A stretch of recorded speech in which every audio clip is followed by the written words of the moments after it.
What to expect in Outlander Season 5, according to Diana Gabaldon's books. Spoilers below for Outlander and the Outlander book series. And just like that, another season of Outlander is upon us, ending many, many months without the calming reassurance of Claire. I am handling it. Fraser, the warm, imaginary embrace of Jamie's swole arms, and the confusing horniness that sets in every time you see such a hot dude wearing such small glasses. If you can't wait for this Sunday Season 5 premiere to find out just what might befall our time-traveling heroine Claire and her hunky husband who just can't stay out of trouble, look no further than Diana Gabaldon's fifth novel in the Outlander series, 2001's The Fiery Cross. The book clocks in at almost 1,000 pages, so there's no way everything will fit into Season 5, and the show continues to make changes to fit its own narrative. But below are some guesses, and wishes, as to what might make the leap from page to screen as the Starz drama tackles the next installment in the Frasers time-traveling saga. Obviously, it's spoiler city down there, so proceed at your own risk. You will probably hear the word militia a lot. So much militia talk in The Fiery Cross. The final scene in Season 4, in which Jamie receives a letter from Governor Tryon ordering him to form a militia and hunt down Murdoch is, aside from the Murdoch stuff since book Murdoch is long gone, actually from the beginning of Gabaldon's fifth novel. In the book, Jamie's first order is to use his militia to find regulators involved in a riot that took place in Drums of Autumn, which although not as personal as being asked to turn in his godfather, still fills Jamie with much angst, since many regulators happen to also be Highlanders.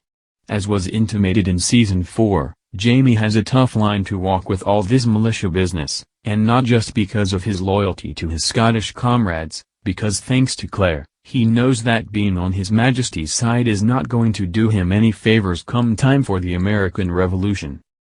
Somebody's getting married. The beginning of The Fiery Cross devotes a lot of time to Brianna and Roger's wedding day, which is part of a larger traditional Scottish gathering ceremony. Although the show could skip this altogether because we have spent way too many episodes angsting over Brianna and Roger's relationship status, it might be nice to see these two all dolled up and doing something nice, since for their handfast ceremony they were alone and also trespassing. Another pro to actually showing Bri and Roger tie the knot is that in the novel, Claire spends much of the day wishing Frank could see Brianna so happy, which means it could be another way to have Tobias Menzies pop in again, which is always welcome. Especially if he's wearing regular-sized glasses. The other big wedding in The Fiery Cross belongs to Jocasta and Duncan Innes, which of course won't happen since Duncan doesn't exist in the show world and Jocasta is hot and heavy with our favorite silver fox Murtig. Since he's a fugitive, it might not be the right time for him to get married, but who knows. Love is love is love. And a lot of crazy shit goes down at Andy Joe's wedding. As if there was any doubt, Stephen Bonnet will be back. Yes, the devil returns to terrorize the Fraser family once more. In the books, the prison explosion plays out a little differently, obviously, since Murdoch has long been dead in book Outlander, and the Frasers are well aware that Bonnet has survived. They spend much of the, again, almost 1,000 pages trying to find and kill him, so that's fun. In the show, everyone assumes that he died in that explosion, so it'll be much more of a shock when he pops up again.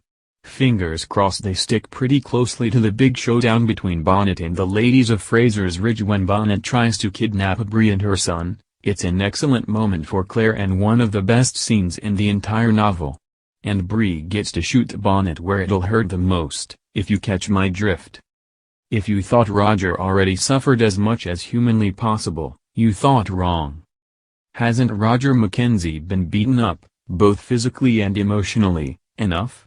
Book readers will know that the answer is, apparently not. Once again, due to a wrong place, wrong time, poor decision-making skills situation, Roger goes through it. And by through it, I of course mean he is hanged, and then thanks to Claire's miracle hands, survives. It's told in excruciating detail in the novel, and the show has never backed away from even the most brutal moments of the Outlander story, So it's a safe bet we're going to have to watch Roger suffer some more in season 5. Honestly, it's awful. There's no time travel. Seems weird for a time travel show, right? But it's true, the action of the Fiery Cross stays planted firmly in the past. It takes place roughly from 1770 to 1772. There is, however, lots of talk about time travel, especially in regards to Brianna's son and if he does or does not have the ability to do so. Since the season 4 finale already set it up, one could assume the show will, like the novel, expand on the Ottertooth character. In the book, young Ian returns to give Claire journal belonging to Ottertooth, also known as Robert Springer, and the whole gang learns more about how this man became a traveler, from where and when he came, and some additional time travel rules.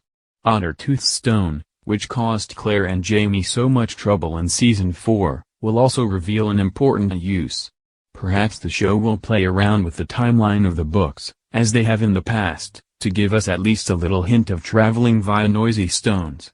Because without time travel, this is simply a show about hot people in corsets running around the woods putting out literal and figurative fires in between boning sessions.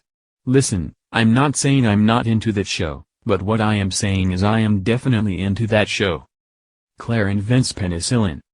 One of the best scenes of season 4 was most definitely Claire's impromptu surgery in the lobby of a North Carolina theater.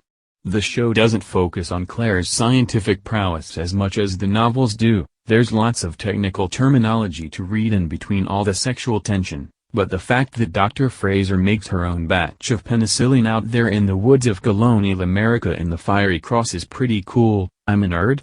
And would also serve as a reminder of how gosh darn good she is at her job. And here's a tease I refuse to go into lest I ruin the fun. In the Fiery Cross, Claire first uses her miracle medicine on the Beardsley twins, and if the show goes fully in on those characters, oh what a treat you have to look forward to. On Outlander, treat means horror show.